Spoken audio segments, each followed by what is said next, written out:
जय माँ सरस्वती जी सदा सहाय। आज हम पारिभाषिक शब्दावली पर चर्चा करेंगे। पारिभाषिक शब्दावली, जिसे इंग्लिश में टेक्निकल टर्मिनोलॉजी कहते हैं, टेक्निकल टर्मिनोलॉजी। पारिभाषिक शब्दावली के स्वरूप और निर्माण के सिद्धांत पर चर्चा करेंगे। हिंदी के विभिन्न सुप्रसिद्ध कोशकारों ने पारिभाषिक शब्दावली की व्याख्या में कहा है, जैसे बृहत हिंदी कोश में ग्लॉसरी ऑफ टेक्निक वर्ड्स, अर्थात विशिष्ट अर्थ में प्रयुक्त होने वाले शब्दों की सूची। विशिष्ट अर्थ में प्रयुक्त होने वाले शब्दों की सूची। विदेशी या विशिष्ट संस्कृत या सर्वसंबंध, जिसका प्रयोग किसी विशिष्ट अर्थ में किया जाए जो कोई विशिष्ट अर्थ सूचित करे। यह तो बृहत हिंदी कोश का हो गया। अभिनव कोश में कहा गया है कि पारिभाषिक विशेषण टेक्निकल, जिसका अर्थ है परिभाषा द्वारा सूचित किया जाए। शास्त्रीय तकनीकी शब्द टेक्निकल टर्म, शास्त्रीय तकनीकी शब्द को टेक्निकल टर्म कहते हैं। शब्दावली टेक्निकल टर्मिनोलॉजी, शब्दावली टेक्निकल टर्मिनोलॉजी कही जाती है। फादर कामिल बुल्के अपने अंग्रेजी हिंदी कोश में पारिभाषिक शब्द की व्युत्पत्ति और अर्थ पर रोशनी डालते हुए कहते हैं क of a particular art science craft, तकनीकी प्राविधिक। ख ऑफ मैकेनिकल आर्ट, तकनीकी प्राविधिक यांत्रिक।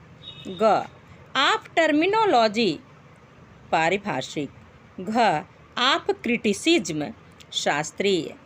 अंग such in the eyes of the law, कानूनी विधि का।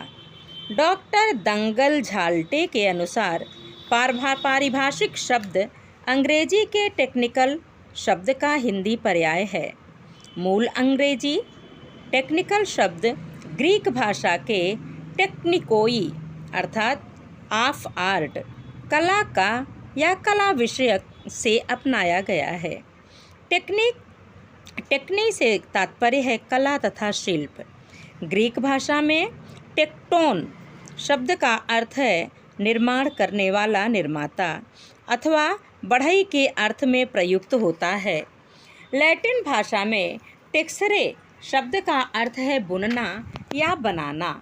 इस संदर्भ में अर्थ हुआ तकनीकी शब्द वह है जो किसी निर्मित या खोजी हुई वस्तु अथवा विचार को व्यक्त करता हो। तकनीकी शब्द वह है जो किसी निर्मित या खोजी हुई वस्तु अथवा विचार को व्यक्त करता हो। अब विभिन्न कालखंडों का भाषाई इतिहास हमें यह बताता है कि पारिभाषिक शब्द अपनी सीमा और दायरे में सहज सामान्य बोलचाल की भाषा में कतई प्रयुक्त नहीं होते, बल्कि इस तरह के शब्दों का प्रयोग बेलौग रूप में किसी अर्थ विशेष के संदर्भ और संकेत के रूप में ही हुआ करता है। बिना बहस और नारे के यह भी स्वीकार किया जा सकता है कि सामान्य अर्थों में प्रयुक्त न होते हुए भी व्यावसायिक जमीन पर पारिभाषिक शब्दों के प्रयोग का संकुचन और विस्तार को समय समय पर छूता रहता है। पारिभाषिक शब्दावली की परिभाषा विद्वानों ने विभिन्न शब्दावली को अपने अपने ढंग से तराश कर परिभाषित करने का प्रयास किया है। इन सभी परिभाषाओं को यदि विवेचन कर देखा जाए तो इस निष्कर्ष पर हम पहुंचते हैं कि इनमें अधूरापन, आंशिकता या अतिबौद्धिकता, अंतर्विरोध आदि दोष दिखाई देते हैं। फिर भी कुछ भाषाओं की चर्चा की जाए। सुप्रसिद्ध कोश रैंडम हाउस, हिंदी ही बोले इस समय, कि विशिष्ट विषय और विज्ञान अथवा कला विषय की तकनीकी अभिव्यक्ति के लिए निश्चित अथवा विशिष्ट अर्थ में प्रयुक्त एक शब्द अधिकांशतः कला का शब्द। विशिष्ट विषय और विज्ञान अथवा कला विषय की तकनीकी अभिव्यक्ति के लिए निश्चित अथवा विशिष्ट अर्थ में प्रयुक्त एक शब्द अधिकांशतः कला का शब्द। चैम्बर्स टेक्निकल डिक्शनरी में कहा गया है कि पारिभाषिक शब्दावली वस्तुतः विशेषताओं एवं तकनीकविदों के अपने विशेष विचारों को लिपिबद्ध करने के लिए ग्रहण, अनुकूलन, निर्माण के द्वारा तैयार किए जाने वाले प्रतीक हैं। डॉक्टर रघुवीर के अनुसार पारिभाषिक शब्द किसको कहते हैं? जिसकी परिभाषा की गई हो। पारिभाषिक शब्द का अर्थ है जिसकी सीमाएं बांध दी गई हों। जिन शब्दों की सीमा बांध दी जाती है वे पारिभाषिक शब्द हो जाते हैं। जिनकी सीमा नहीं बांधी जाती है वे साधारण शब्द होते हैं। डॉक्टर दंगल छाल्टे के अनुसार जो शब्द सामान्य व्यवहार की भाषा में प्रयुक्त न होकर ज्ञान विज्ञान के विभिन्न क्षेत्रों में विषय एवं संदर्भ के अनुसार विशिष्ट किंतु निश्चित अर्थ में प्रयुक्त होते हैं उन्हें पारिभाषिक शब्द कहते हैं। डॉक्टर विनोद गोदरे के अनुसार किसी विशिष्ट ज्ञान शाखा की विशिष्ट अभिव्यक्ति के लिए प्रयुक्त विशिष्ट शब्द पारिभाषिक शब्द कहलाता है। यह शब्द विशिष्ट ज्ञान शाखा के किसी निश्चित विशिष्ट अर्थ को ही ध्वनित करता है। इसके अलावा इस संदर्भ में न तो किसी प्रकार के अर्थभेद की गुंजाइश है और न किसी प्रकार के अनिश्चय का ही वह वाहक होता है। वह तो बस मीन की आंख को लक्ष्य का भेदी तथा साधक होता है। पारिभाषिक शब्द दैनिक व्यवहार के शब्द नहीं होते। वस्तुतः ज्ञान की विशिष्ट या निश्चित शाखा में दक्षता प्राप्त करने वाले लोग ही इस तरह के शब्दों का इस्तेमाल या प्रयोग करते हैं।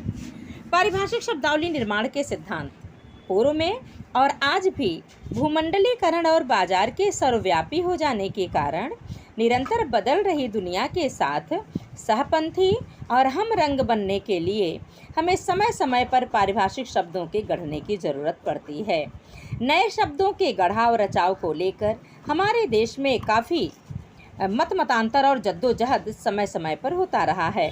कुछ लोग खाँटी संस्कृत शब्दों से भारतीय पारिभाषिक शब्दावली बनाना चाहते हैं तो कुछ लोग भाषाई हदबंदियों और वर्जनाओं को तोड़कर मिलीजुली भाषाओं के आधार पर, तो कुछ लोग नए शब्दों को रचने में समन्वय और कुछ लोग प्रयोगवादी विचारों के पोषक हैं।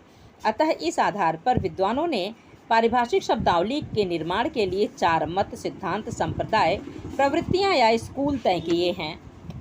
पहला, पुनरुद्धारवादी या संस्कृतिवादी या प्राचीनतावादी अथवा राष्ट्रीयतावादी, कुछ भी कहा जाए। पुनरुद्धारवादी या संस्कृतिवादी या प्राचीनतावादी या राष्ट्रीयतावादी। दूसरा, अभिग्रहणवादी या शब्द ग्रहणवादी या स्वीकारवादी या आदानवादी या अंतर्राष्ट्रीयतावादी। तीसरा, प्रयोगवादी या हिंदुस्तानवादी अथवा लोकवादी। और चौथा, समन्वयवादी अथवा मध्यम मार्गी अथवा अनीतिवादी। पुनरुद्धारवादी सिद्धांत में इस मत के पोषक पारिभाषिक शब्दावली की नींव केवल संस्कृत भाषा की जमीन पर ही खड़ा करना चाहते हैं। इन लोगों का विचार है कि जब पश्चिम के लोग अपनी पारिभाषिक शब्दावली बनाते समय ग्रीक और लैटिन को आधार बनाते हैं तो हमें भी नए शब्द सर्जन के लिए इस देश की भाषाओं की प्राण शक्ति संस्कृत को आधार बनाना चाहिए। इन लोगों का अगला तर्क यह है कि चूंकि गृहीत शब्द अर्धमृत होता है इसीलिए धातु, प्रत्यय, उपसर्ग और समाज शक्ति संपृक्त संस्कृत भाषा से ही अधिक से अधिक शब्द ग्रहण करना चाहिए। सुप्रसिद्ध कोशकार डॉक्टर रघुवीर इसी मत के समर्थक हैं। संभवतः इसीलिए संस्कृतनिष्ठ शब्दों को आधार बनाकर शब्दों की पवित्रता, पाकीजगी और नजाफत के नितांत अपने किस्म के नए प्रयोग से उन्होंने शब्दकोश a comprehensive English Hindi dictionary को सुसज्जित किया, परंतु विद्वानों ने इसका बड़ा विरोध किया। इन लोगों ने कहा कि यह एक प्रकार की भाषिक आतिशवादी और कपाल क्रिया है। ये शब्द अनगढ़, बेडौल और कृत्रिम हैं। कुल मिलाकर विद्वत जगत में इस तरह के निरे शुद्धतावादी विचार गले नहीं उतर पाए। दूसरा है अभिग्रहणवादी सिद्धांत। इस मत के पोषक चाहते हैं कि भारतीय पारिभाषिक शब्दावली निर्माण के लिए अंग्रेजी तथा अन्य अंतर्राष्ट्रीय भाषाओं के शब्दों को यथावत ग्रहण कर लिया जाए। कुछ समाजसेवी नेता तथा वैज्ञानिक भी इस मत के प्रबल समर्थक हैं। इन लोगों के अपने तर्क हैं। चूँकि अंग्रेजी अंतर्राष्ट्रीय प्रयोग और चेहरे वाली भाषा है अतः इसके अधिकांश शब्द पहले से ही वैज्ञानिकों को ज्ञात हैं। अगला तर्क यह है